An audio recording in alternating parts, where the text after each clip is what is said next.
we're back with the football forecast. I've got a special edition episode today.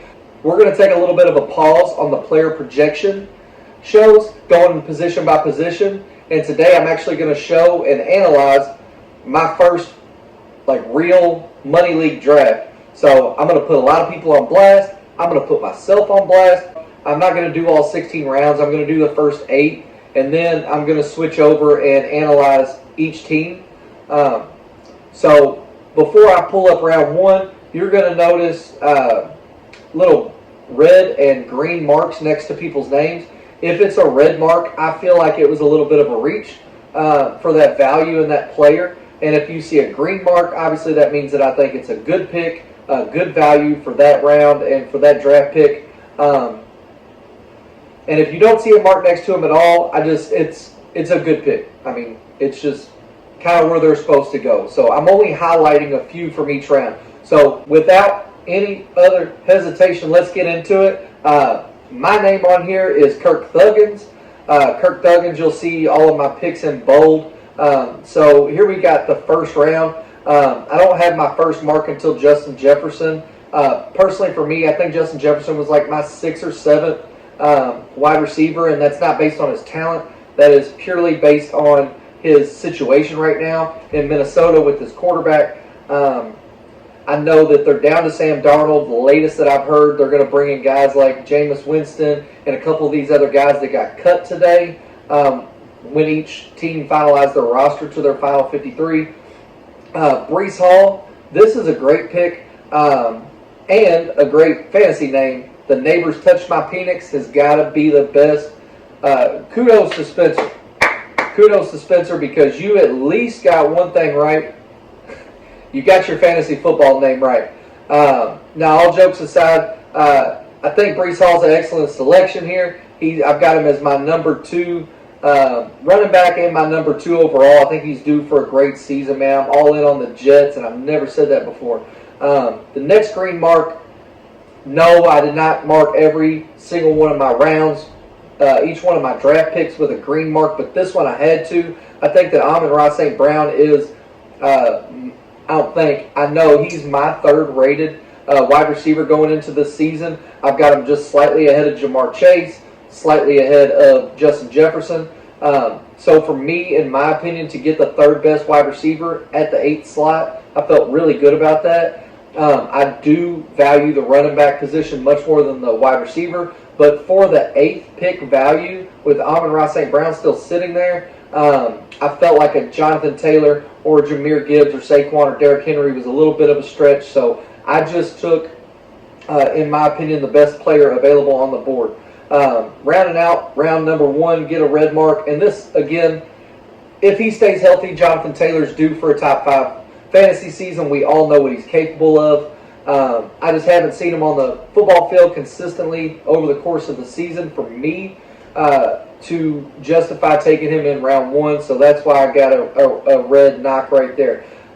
Rolling into round 2, the very first pick, Jahmyr Gibbs, I've got a red line next to him. I love Jahmyr Gibbs. I like Jahmyr Gibbs later in the 2nd round, only because he is electric, but he splits too many carries with David Montgomery. So I just think it was a slightly high, even though I love Jahmyr Gibbs. Kyren Williams to fall to the 4th pick of the 2nd round. That was really what I was kind of tossing back and forth for me with the 8th pick in the 1st round was Kyren Williams right there. I was hoping that he would fall to me. He almost did. I came up 1 pick short, but that's a great selection there with Kyren Williams. Joe Mixon, I've got a red mark next to him. Again, another fantasy name that I like. Doesn't really have anything to do with football necessarily, but humongous balls is hilarious. But Joe Mixon's, his whole situation's changed. Again, you know what he's capable of, but they've got a full house. They got a full deck of cards in Houston. I'm kind of waiting to see how they're going to play their hand. So just a little bit early for me, although I love Joe Mixon. Travis Kelce, this felt way too early for me. On my board, I've got Sam Laporta as the number 1 tight end, Travis Kelce the number 2. But I think even the earliest that I'm willing to take Laporta is early in the 3rd. So for Travis Kelce, not just to go ahead of him, but to go halfway through the second round, I thought was a little bit of a reach. But, I mean, there's only so many premier tight ends, so you can't really knock them here. Just a little early for me. A green mark down at the bottom, the 11th pick, Alvin Kamara.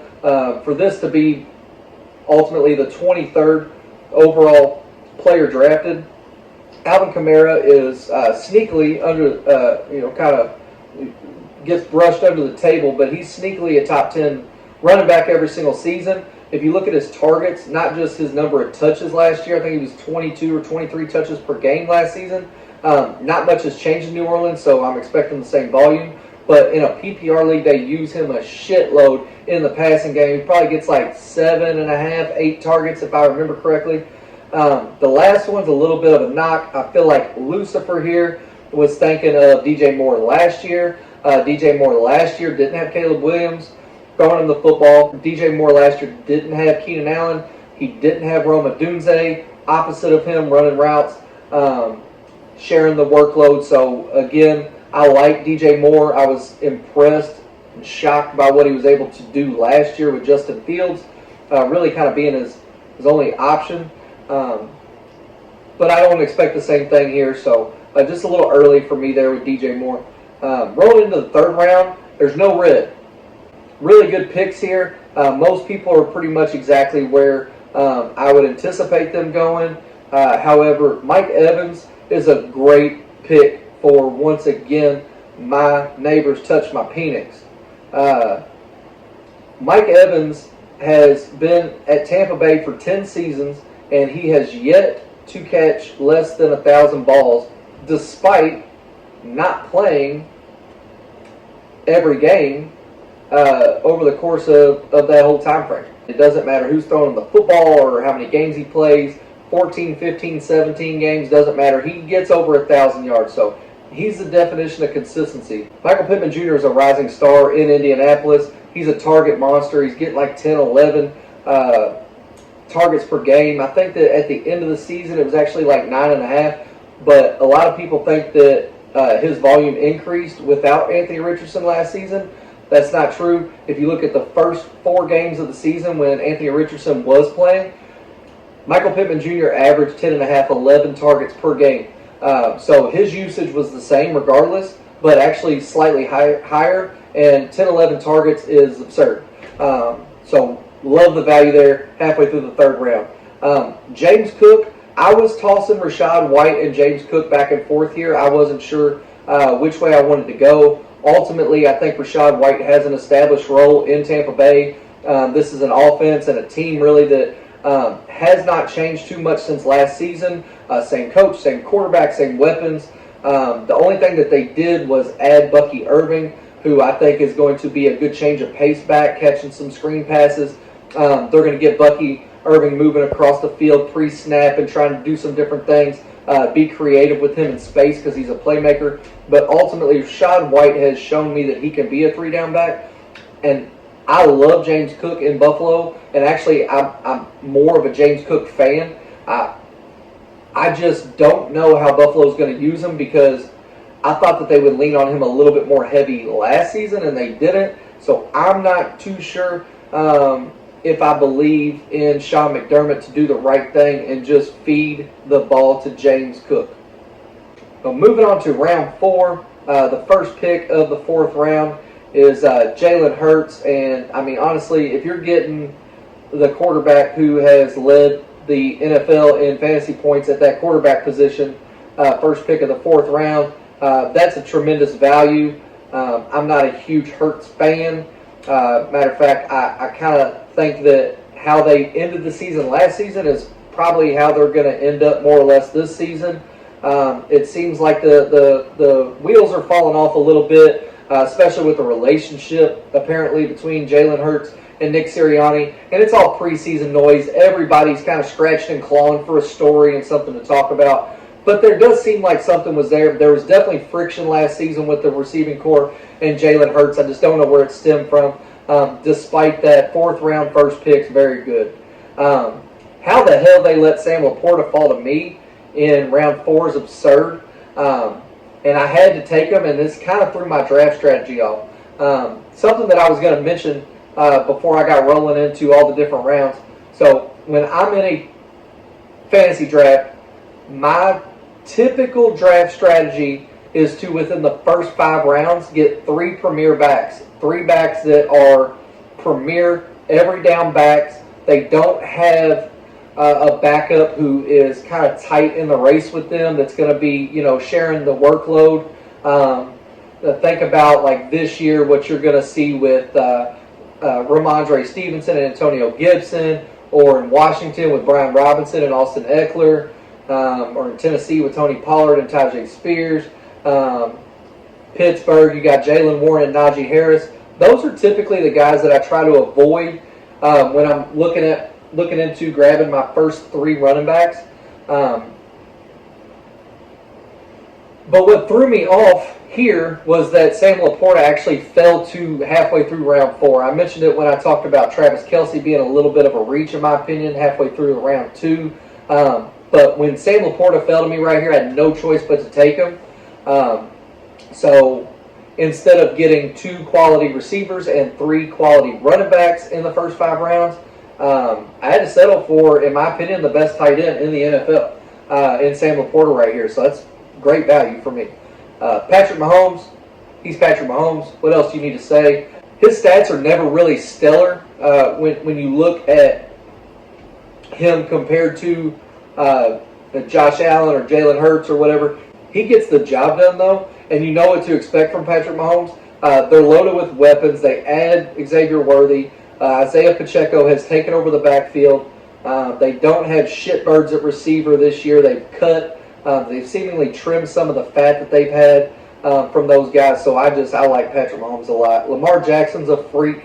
Not only is he the NFL MVP, but he's, in my opinion, he might be the fantasy MVP this year. I think Derrick Henry opens up Lamar so much this season, and round 4 was a great round for these quarterbacks that I actually had going as high as the 2nd and 3rd round. I just didn't want to pull the trigger, but I could see where somebody would value Jalen Hurts or Lamar Jackson in the 2nd or late 2nd, early 3rd round. The only pick that I didn't like in the 4th round was George Pickens, man. It looks like Russell Wilson's going to end up being the starter. And yeah, Deontay Johnson's gone. You think that frees him up a little bit. But, man, Pittsburgh's offense is just so bad that everybody was screaming and calling for Matt Canada's job last season. They bring in Arthur Smith as their offensive coordinator. Keep in mind, this is the same Arthur Smith that was at Atlanta last season that couldn't figure out how to get Drake London and Bijan Robinson and Kyle Pitts the football. I know that they didn't have a great quarterback, but Arthur Smith has made a career on his blocking schemes and designing schemes to open up the run game, and I didn't see any of that last year in Atlanta. Nothing creative, nothing really explosive, and that really doesn't have a whole hell of a lot to do with the quarterback other than the defense is just not having to respect the deep ball. They could be a little bit more aggressive.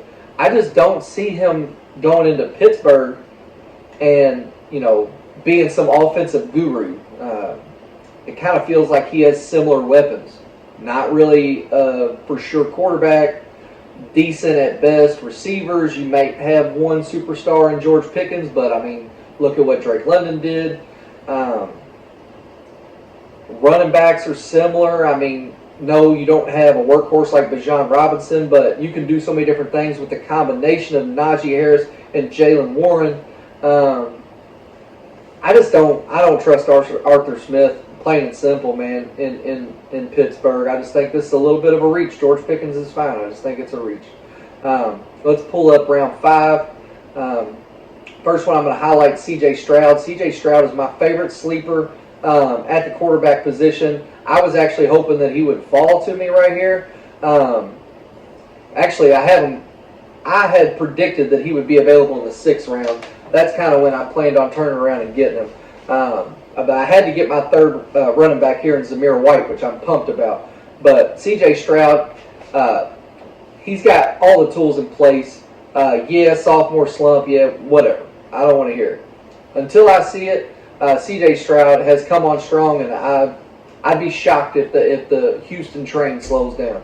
The New York Giants, Malik Neighbors. I think this is a good pick, and it's purely based on potential alone. But I think Malik Neighbors was my 24th ranked wide receiver in my wide receiver fantasy show. I know for a fact that more than 24 wide receivers have been taken up to this point. For the value, it's great. But if you think about the weapons that they have in New York besides Malik Neighbors, you're talking about Darius Slayton, who's seemingly been in the NFL for 20 years, and you're looking at Wan'Dale Robinson, who's an electric playmaker out of Kentucky. Obviously, I know him well, but he's been banged up. I mean, he can't stay on the football field. So Darius Slayton's kind of been one of those guys in the league. You can depend on him, you can count on him, but is he really the go-to guy? I don't think so. I think Malik Neighbors goes in. He's the obvious number one. And if Daniel Jones can just find a way to not fucking suck like he does, Malik Neighbors is in for a good season. So I like that pick. But I expect Daniel Jones to suck. Josh Allen, I thought this was great value for him in the 5th round. I had him falling back because of the loss of weapons. But ultimately, I mean, they did replace. You can't just replace a guy like Stephon Diggs, but they did bring in quality enough receivers to give them some options. They just don't have that chemistry yet. I think it's going to take a little time. I expect Josh Allen to be fine by the end of the season, but maybe a little bit of a slow start here. And he's careless with the ball. But I had him. I don't want to knock him. I've got a green check next to him. But those are the reasons that I had him falling back. Otherwise, he's a round 2 or 3 quarterback. But for the 5th round, late in the 5th round, this is a great pick. Kyle Pitts, I put a red mark next to, primarily because, again, I haven't seen it. The hype has been there, yada yada. I've been hearing everything about this guy since he come out of Florida. Haven't seen it. I'm going to give him the benefit of the doubt. They haven't had the best quarterbacks, but at the same time, if you are a freak of a tight end like they talk this guy up to be, you get open. And not to mention, it's not like he's a guy where you really have to be, pushing the ball down the field. I mean, your tight end's supposed to be your security blanket, and he's enormous. So, I don't understand, why Kyle Pitts hasn't been able to take control of the underneath passing game in Atlanta. So hopefully he picks it up, but round 5 feels like a reach because I just haven't seen it. DeAndre Swift has taken over in Chicago. I feel like he's finally landed in a spot, in a situation where he can be the every down back. Khalil Herbert had his chance. Roshan Johnson had his chance. They both blew it. DeAndre Swift in Chicago is the perfect piece because he can catch the ball out of the backfield and he can tote the rock. He's proven overall to be a durable running back. He's never really been a workhorse because he's kind of been like second fiddle most of his career. But I think it's a good opportunity for him and a good situation because there's so many other weapons. It's not like Tennessee, like they had to rely on Derrick Henry, or the Giants had to rely on Saquon. So moving on to round 6, this was wild to me. The fact that Jaylen Warren was drafted the first round of the first pick of the 6th round, when he's the running back number 2 in Pittsburgh. And don't get me wrong, I like Jaylen Warren much more than I like Najee Harris. It's not even close. I'm a fan of Jaylen Warren. He actually saved me in a lot of games last season. He had a shocking year. But if you look at, first of all, the depth chart, he's running back number 2. If you look at the touches last season, even though it felt like he was gaining momentum as the season went on, I looked at it. If you look at their last 4 to 6 games, he didn't average any more or really less touches compared to Najee Harris than he did all season long.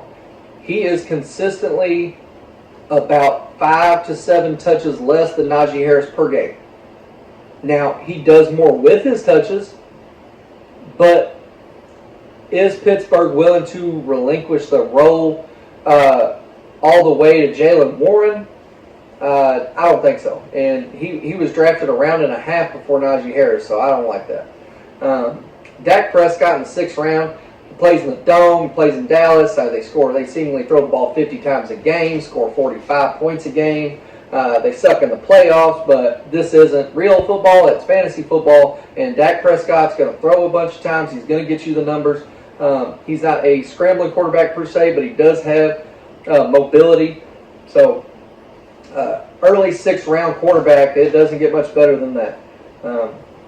Jumping down to Amari Cooper. Amari Cooper is a little bit of an oddball for me. I can't quite put my finger on him, but he's a top 20 receiver. I mean, he is a top 20 receiver. When he was in Dallas, he was a top 5, top 10 at the least receiver.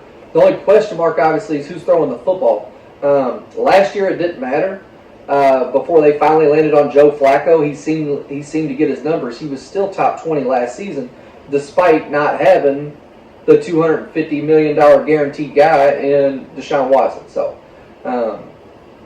even though I can't quite put my finger on him, for the value in the 6th round, that's a phenomenal pick.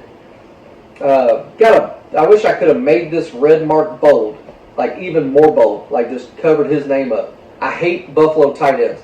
I made the mistake by drafting Dawson Knox 2 years in a row, like 2 and 3 years ago, just thinking as much as Buffalo leans on the passing game, as much as Josh Allen runs around and just makes plays, he can't find his tight end to get the ball to them seemingly ever. Last year I drafted Dalton Kincaid. He had a lot of hype coming out of college, kind of right there, mentioned in the same breath as Laporta. Now luckily when I drafted Kincaid, I had also drafted Laporta, and Kincaid was kind of my backup plan, but obviously Laporta worked out. I didn't need him. I ended up dropping him. I don't know how much value Dalton Kincaid has, because Buffalo tight ends haven't had any value. And it's the same quarterback doing the same shit. So you can look at the loss of weapons maybe and the lack of chemistry that he has with the rookie Keon Coleman. Some of the other guys that they brought in, but I don't know. I'm not sold on Buffalo tight ends. I believe when I see it. Zach Moss is going to be the guy in Cincinnati. I don't know where all this shit come out about the Chase Brown guy. His stats were awful per carry last season. He only touched the ball like 14 times or something ridiculous. I'm pretty sure I'm exaggerating, but Chase Brown did nothing with any carries, and the opportunities that he did get, he didn't really do anything with. Zach Moss last season completely took over Indianapolis and held it down until Jonathan Taylor was able to come back. Zach Moss has proven to be a guy that you can give him the ball 20 to 25 times a game, throw it to him a few times out of the backfield, and he's going to give you 100 yards and a touchdown. So this is a really good replacement for Joe Mixon. He's not Joe Mixon, that's why he's drafted this much later, but he's still a quality running back. And when you're getting into the late 6th round, there's not too many guys out there that are going to be on the field the majority of the time. You're kind of getting closer to the split carry running back range. So we'll pull up the 7th round. The first thing I'm going to highlight is Jordan Love. Him, along with C.J. Stroud and Dak Prescott, they're kind of 3 guys that have been slept on in a lot of mock drafts this season. Jordan Love is a stud. There's a lot of conversation about he doesn't have any wide receiver ones. He's got 3 or 4 guys and football IQ that allows him to turn any one of them on any given day into a number 1 receiver, because he's the real deal, man. Jordan Love, I mean, it's something that is in the water in Green Bay. They know how to shuffle these quarterbacks in. So yeah, it's a great pick in the 7th round. Najee Harris, this is really kind of just comparing him to where Jalen Warren was drafted. If you look at where Jalen Warren was drafted, first pick of the 6th round, this is an excellent spot for Najee Harris to be drafted, considering he's the starter. So green check there. Keenan Allen in Chicago. Keenan Allen, when on the field, is a 12 to 13 target a game guy. They never really could get that offense on the same page in Los Angeles. They remind me a lot of the Cleveland Browns, honestly. They're loaded everywhere you look on offense, but they're never on the fucking football field. So Keenan Allen goes to a new city, maybe rejuvenated, got a young rookie quarterback who seemingly is everything that he's cracked up to be in Caleb Williams. Still have questions about his leadership, but that doesn't matter for fantasy football. All I need to know is will he throw the ball to Keenan Allen 10, 11 times a game? Maybe. Who knows? We'll see. But for the pick and the offense that's going to be high-flying and explosive, if Keenan Allen can stay on the field, it's a good pick. I got Tank Dell here in the 8th round, and honestly, I didn't really need another running back or another receiver here. Looking back at it, I wish I would have taken Tony Pollard right here. I think Tony Pollard is going to be the guy in Tennessee. Looking back on it, I wish that I would have taken Tony Pollard here. And there's actually a chance that Tank Dell turns around. He's still available in the 8th. I think a lot of people are sleeping on him because the injury last year, they forgot about him. Everybody's up on Diggs and Nico Collins. Tank Dell and C.J. Stroud have a thing, man. And he really, really likes getting the fucking ball to Tank Dell. So this is a good pick, but Tony Pollard would have fit my team better. I think I didn't execute my strategy here. So I'm actually going to change my green mark there to a red. I really should have gotten my 4th running back right there. With that said, obviously I like Tony Pollard. Tyjae Spears, I don't think that he's just 2 picks separated from Tony Pollard. I don't think that their workload is going to be that close. So simply because of that, I got a red mark next to Tyjae Spears, maybe mid-8th, maybe late 8th. But when I pull up the 8th round, which I'm doing right now, when I pull up the 8th round, you'll see there's still running backs out here that have a proven role. First one being Raheem Mostert. I guess everybody went brain dead and got short-term memory and got obsessed with Devon Achane and forgot that Raheem Mostert was the 4th highest scorer in fantasy football last season, if my memory serves me correctly. And I know he had a freakish year. He had like 20-something touchdowns or something stupid. Again, I'm exaggerating. I don't have the numbers in front of me. But I know for a fact that Raheem Mostert was top 5 in fantasy football last year, and I'm pretty sure that he led the NFL in touchdowns scored. Do I think that he's going to repeat that same effort? No. But do I like him better than Tyjae Spears? Absolutely. Do I like him better than Jaylen Warren? Absolutely. He still seems to be the guy, especially on goal line situations. Maybe Achane gets a more yardage, but Raheem Mostert's going to be a bigger, stronger back that punches it in the end zone. So I like that pick. DeAndre Hopkins is the number 2 receiver on a team that's going to throw the ball a shit ton. I think that they're really going to open up the offense and trust Will Levis. They lost Derrick Henry. They lost that workhorse. Doesn't matter. They can bring in 6 running backs. You're not going to replace Derrick Henry. They've got Calvin Ridley, DeAndre Hopkins, Tyler Boyd, a tight end whose name I'll never be able to pronounce, but he is also good. They just got weapons everywhere. They got Tony Pollard and Tyjae Spears, who both are running backs that can catch the ball out of the backfield. DeAndre Hopkins is he's solid. He's a solid pick right here. I think he's in a great spot, and I think he's slept on. Same thing with Christian Kirk. He's definitely slept on. I gave myself a green mark here, and I stand by that.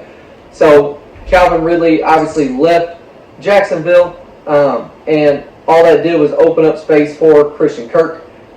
Christian Kirk takes over as the clear-cut number 1 option in Jacksonville. They do get Gabe Davis, who come down from Buffalo. They also draft Brian Thomas Jr. He's a rookie. But Christian Kirk and Trevor Lawrence already have that chemistry. Christian Kirk has proven to be a reliable weapon, not only in this league, but this offense in particular. So I really like Christian Kirk's value this late. Zeke, I just simply put, I think he's washed. He looks slow. I think that he didn't work out in New England because he wasn't interested. And to be honest with you, if Bill Belichick can't get you interested in football, then you probably don't need to be playing anymore. I'm just not a Zeke guy.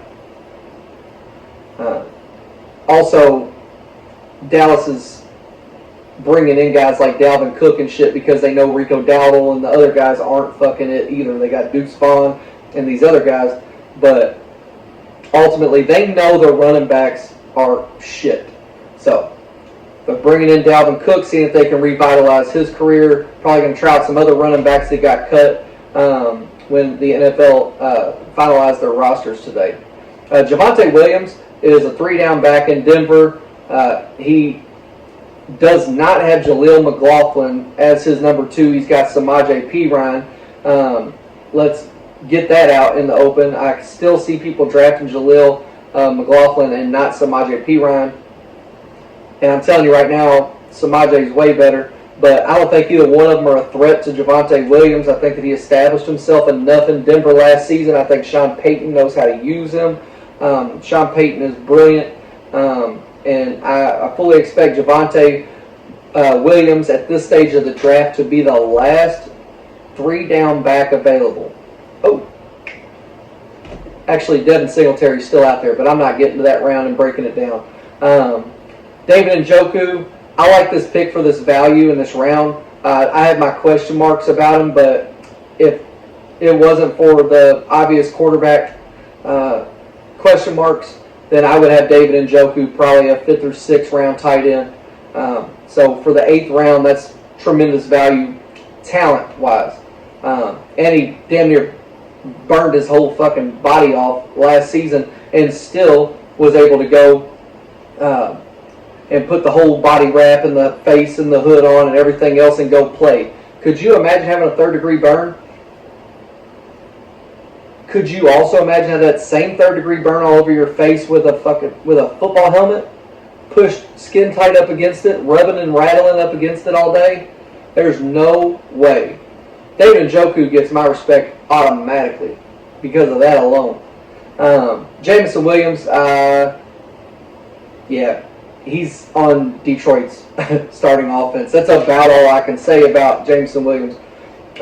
Despite being a starter for them last year, they had some other guys that they like to get involved. Khalif Raymond was there. He left for a new team. But Jameson Williams, I don't expect him to step up into any type of significant role here. I think he had like 3 targets last season, maybe less, maybe 2.5. I don't have the stats in front of me, but he's just not utilizing this offense. And for it to be round 8, I mean, there's so many guys still left out there that's just that's a bad pick in my opinion. So, sorry, Lucifer. I think I shit on you twice.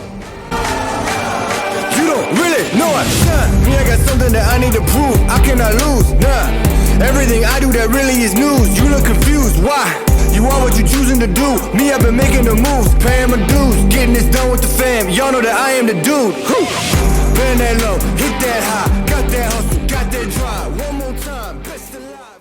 I know the video is already approaching 40 minutes, which I really don't want a lot of these videos to run that long. So I'm going to keep it short, sweet, and simple. So what I'm looking at when I'm evaluating these rosters top to bottom, as far as the draft itself goes, is who's your top quarterback, who's your top tight end, your top 3 running backs, and your top 4 receivers. Okay. Now, if you add that up, that's only 9 players. There's 16 rounds. So when I look at the last 7 rounds, did you just piss those picks away because you didn't have the knowledge of who's actually involved in what offenses and who's actually where on the depth chart? Or did you do your homework? And I could tell most people did not do their homework. Overall, I thought Phil Rivers did the best job drafting from top to bottom. He checked off all the boxes as far as I'm concerned. I really don't see any weakness here. The only real weakness that I would point out in his starting lineup is Kyle Pitts, but he's got all the physical attributes. And then down at the bottom, the only pick that I thought he really pissed away was Tank Bigsby. He's still listed as the number 2, but he played so bad last year, there's no way he has any valuable minutes. So only one pick pissed away there. I thought that I had the second best pick. You could make a case for first. You could probably also make a case for last, depending on who you are. But as far as I'm concerned, I thought that I also checked off all the boxes here, except for quarterback. That's where I give myself the biggest knock. And it's not because I don't believe in Aaron Rodgers. It's mainly because Aaron Rodgers is coming off of an Achilles tear, and he's 40 years old. So who knows how he'll bounce back. And then I didn't do a good enough job of turning around and drafting a backup. I had to get Chuba Hubbard afterwards as the obvious insurance plan for Jonathan Brooks, but probably where I picked Romeo Doubs. I think I'm strong enough at receiver to that point where I don't have to take him there, and I probably could have gotten one of these other quarterbacks out here. Looks like Justin Herbert, Jared Goff. Jared Goff is still available. That's a huge whip on my part. So, but overall, top to bottom, I think that really Romeo Doubs is the only pick that I pissed away. I have Raging Camel Toe. Solid at the top of this draft. I mean, really was solid all the way down until the 9th round. So when you're looking at this roster, when I'm evaluating this roster, I see Kyron Williams and James Cook. I am somebody that likes to flex my running backs. So if it wasn't for his third running back being J.K. Dobbins or Tyler Algier, I probably would have given this guy the first or second overall draft. But because his third and fourth running backs are such huge question marks, J.K. Dobbins with his health and Tyler Algier with his workload, that's ultimately why I bumped him back to third. But his starting lineup is solid, so he'll be fine. The 4th ranked team I have is Money Mac. The first thing that pops out to me is his starting quarterback, Kyler Murray. Now, I know Kyler Murray has put up some pretty solid numbers fantasy-wise in years past, but hell, he probably could have taken a risk with Jaden Daniels or even Caleb Williams right there, and I would have probably liked that quarterback a little bit more than Kyler Murray. I'm just not a Kyler Murray guy. I mean, he's basically Bryce Young 4 years older. So that's really my only knock there. I think his starting running backs are quality. He's got a top 3 tight end, really top 10 fantasy-wise, but top 3 tight end. Solid across the board. The only pick that I felt like he completely pissed away here was Khalil Herbert. If something happens with Swift, then it'll be great, but I doubt that Khalil Herbert stays on this roster that long. You could also argue that he pissed away Isaiah Likely with that last pick, but it's the 16th fucking round. Who cares? Mark Andrews does have the injury bug, and Isaiah Likely made an instant impact in the Ravens offense last season. So, for Mr. Irrelevant, it's not too bad. I just don't know what his workload is going to be. The 5th ranked draft that I have is Kareem Pye. And I know I told you, Kareem, that I had you as the number 1 ranked draft. I lied. I could argue you have the top starting group. But when I look at the bottom of your draft here, I see a couple picks that were pissed away. Ty Chandler doesn't really look like a piss away to me. There's not too many quality running backs left at that stage in the game, so I don't really knock you for taking him right there. I just think that you whiffed on your running backs. It really is why I have you falling so far down here. But Jahan Dotson just got traded to Philly. Now I like him substantially less. And I don't think at the time that we drafted Jahan Dotson had been traded to Philly. I think he was still in Washington. I love Jahan Dotson in Washington. He basically has no fantasy value to me in Philly. So that sucks. The 6th ranked draft that I have is People's Champ.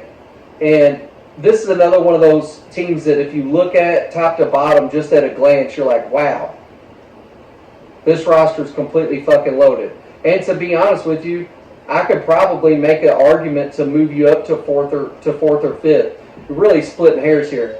He's got a number of guys on this team that are big name guys, but I have a lot of question marks about some of their roles. So, like George Pickens, I don't know what to expect in Pittsburgh for that to be your number 2 receiver. I don't like that. T. Higgins is a solid receiver, but he better perform better than he did last year. I mean, if you're crying about a contract, you shouldn't need Joe Burrow in the game to still be productive. He had some flashes, but overall, not a wide receiver 3 to me. Speaking of Joe Burrow, he's just got the injury bug. I mean, he's going to twist an ankle or get some sand in his pussy or whatever. Matt Stafford might actually end up playing the majority of the year for you. I don't know why Matt Stafford's so disrespected. He's the best ball spinner in the NFL, second to Aaron Rodgers. Matt Stafford's got some quality weapons, man. The 7th ranked draft I have is Mr. Hugh. humongous balls. And just a quick glance at this draft, I thought he did a stellar job with the receiver position. I know everybody's salivating over the Trey McBride guy. We'll see if he can duplicate his efforts. But my biggest question mark with this roster was the running back. I'm not even really concerned about Tua Tagovailoa being your first quarterback taken in the 12th round. I actually love that. That's usually where I get my first quarterback, to be honest with you. And I had Tua circled. But I had to jump up and get Aaron Rodgers. But overall, I had a major question mark with your running backs here. Joe Mixon's going into a totally different situation, totally different city. Who knows how he'll fit? I expect he'll do well. I do. Kenneth Walker has a chokehold on the workload in Seattle, but he's not like popping off the page in the statistics column. So then you fall down to your third running back, Austin Eckler, and he's not even starting. Your fourth option is Jerome Ford. He's going to be relevant as soon as Nick Chubb gets hurt again. But if Nick Chubb's healthy, he does nothing for you. So that was the reason that I had you knocked back to 7. The 8th ranked team I have is Skittles, Gummies, Yummies, Buddies. And based on that being your fantasy football name, I would say Skittles Dummies and just leave it at that. But looking at your roster here, I have you ranked back at 8 primarily because of your depth, and it falls off super fucking quick. I'm looking at Ladd McConkey down, and minus Jaden Daniels and Brock Bowers and the kicker Brandon Aubrey. I'll give you that. All those picks to me, they're just bad picks. A, they're not worth the round that you took them in, or B, they don't hold any weight. And this is just my opinion. I could be fucking wrong. You could go 14-0 and win the league. Who knows? And I hope you do. And I hope you remember this and fucking share it and tag me in it and tell me that I am a dummy. But Trey Benson is a rough pick. Ladd McConkey, I don't know. I don't know. I like Justin Herbert, but everybody's jumping up and getting this guy. I think Joshua Palmer's going to be the best receiver on that team, and Joshua Palmer's going in the 15th and 16th round. Khalil Shakir. I'll give you the value there on Khalil, okay? I'll give you that one. But the Saints' defense, atrocious. I don't know who they opened the season with, so I might have to retrace my steps on that. But you do not get an NFC South defense. It's like the fucking Pac-12 of defenses. So if you're hoping to use the Saints all season, I doubt it. Jalen Wright, I don't know where he finds touches between Devon Achane and Raheem Mostert. I really don't. And Clyde Edwards-Helaire, I think the last time I checked, he's 3rd on Kansas City's depth chart. Unless something's changed in the last week, not a big fan of that. The 9th ranked team I have is Mr. Spencer, our commissioner. The neighbors touched my penis. Man, if it wasn't for your running backs, dude, honestly, if it wasn't for your running backs, and by running backs, I mean fucking 2 of them, that's all you have is 2. And your second one's Javonte Williams, who you drafted in the 8th round. If it wasn't for how bad you handled your running backs, which obviously holds a lot of weight to me, you might have a top 5 team. I mean, obviously you wouldn't have the receivers that you have. Let's just say that instead of Jalen Waddle right there, you drafted, let's see who else was taken in that round. Let's just say you drafted Kenneth Walker or Aaron Jones or David Montgomery or DeAndre Swift or one of those guys right there instead of him. Then go C.J. Stroud, Amari Cooper, Keenan Allen, then Javonte Williams. If Javonte Williams is your 3rd running back in the 8th, we could be having a totally different conversation. But you took 5 receivers in your first 7 picks, man. You can only start 3 of them. But at least 2 of them technically are wasted. Other than that, solid, top to bottom. The only wasted pick that I see here is getting a 7th and 8th wide receiver. I mean, fuck, take a shot in the dark, you know. Gabe Davis and Demario Douglas are never going to start for you, like ever. When you have Nico Collins, Mike Evans, Jalen Waddle, Amari Cooper, Keenan Allen, and Mike Williams. Demario Douglas and Gabe Davis are not going to fucking start for you. You might as well just taking a shot in the dark on some rookies. Grab Ray Davis. Grab Braylon Edwards. Or Braylon Allen, sorry. You can tell how far back my football shit goes. Talking about Braylon Edwards. Jesus. It's a blast from the past. 10th ranked team overall I have is Dylan's Daring Team. Should be 12th based on you leaving an ESPN generated name up there still this long post draft. But Dylan, I have you ranked at the 10th slot because pretty much from Chase Brown down, I think you had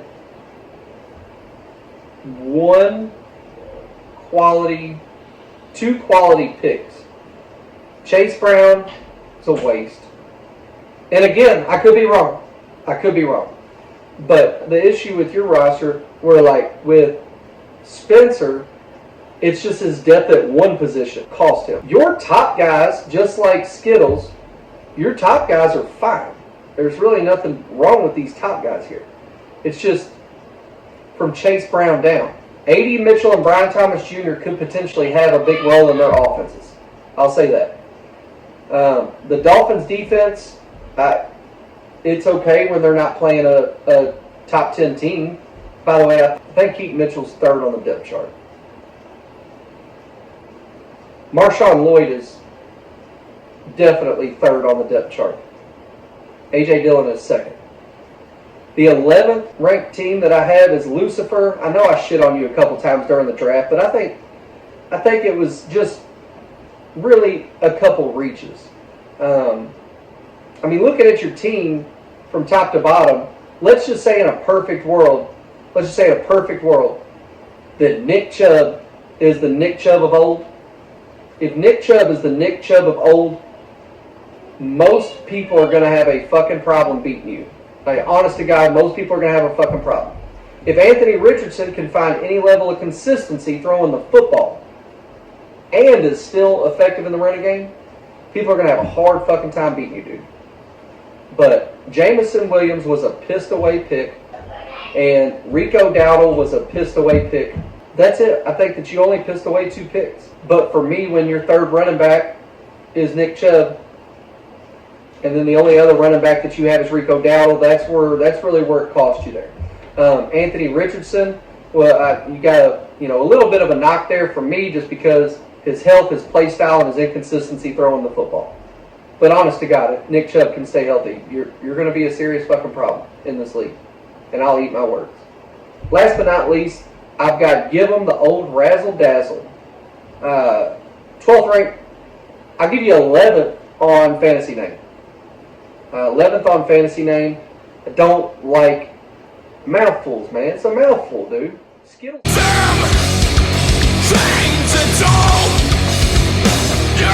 Skittles, Gummies, Yummies, Buddies is horrific to say. You imagine going to like your buddies, like, and check out this fantasy team name. Skittles, Gummies, Yummies, Buddies. Hear me out. Good, right? No. Give them the old razzle dazzle. Maybe in 1952. And they didn't have fantasy football then. Honorable mention for worst name is Fill Her Lips Rivers.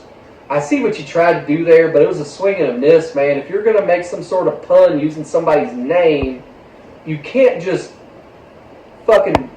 Let's just say that Phillip Rivers is an egg, and you're trying to make a pun out of it. You fucking scrambled the shit out of that egg, okay? Maybe flip it, reverse it, a little sunny side up maybe. Then you have a good name. But Fill Her Lips Rivers, I mean, you fucked your pun up.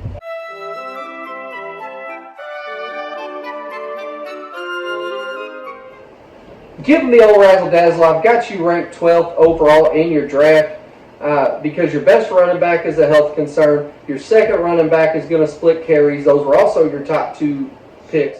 Devontae Smith is your first receiver. He's the clear-cut number 2 option on that team, and it's not even close. really number 3 or 4 behind Saquon and Hurts. So luckily you got Jalen Hurts. A few pissed away picks, especially, Kendry Miller and Taysom Hill, Jaleel McLaughlin, all kind of pissed away picks there. In my opinion, those are kind of on my no draft list for sure. I wouldn't have taken them even in the 16th, much less the 11th, 12th, and 14th. I mean, your only tight end is Taysom Hill. I think that they're honestly phasing him out of New Orleans. Your third running back is Jaylen Warren, who isn't even starting. He's behind Najee Harris, and at the time you took him, Najee Harris was available. So, Tyjae Spears, Christian Watson, Gus Edwards, from where you took them, that's not bad.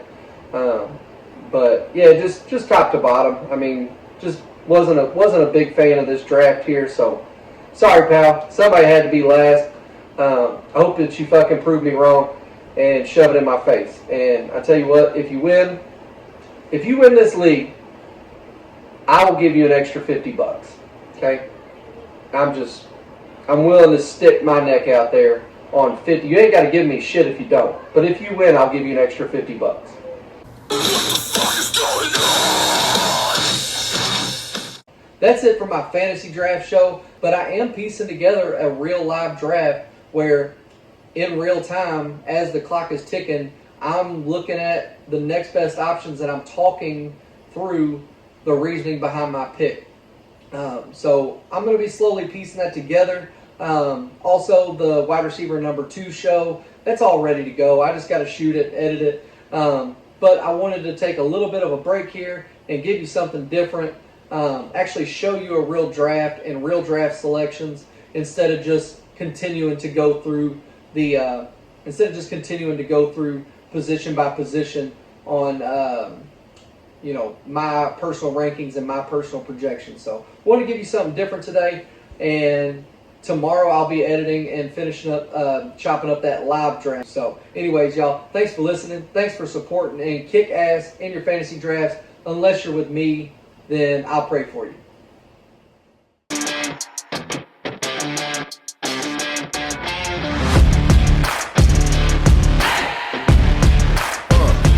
How you play the game with the people that writing the rules?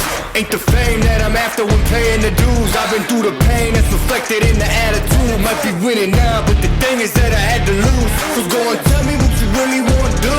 And lonely at the top, cause there ain't a lot of room. Ain't no other option, that's all I ever knew. So I'ma get it poppin', you know how I'ma do. I've been down through the blood and the sweat. Guarantee you can know I'm a threat. I've been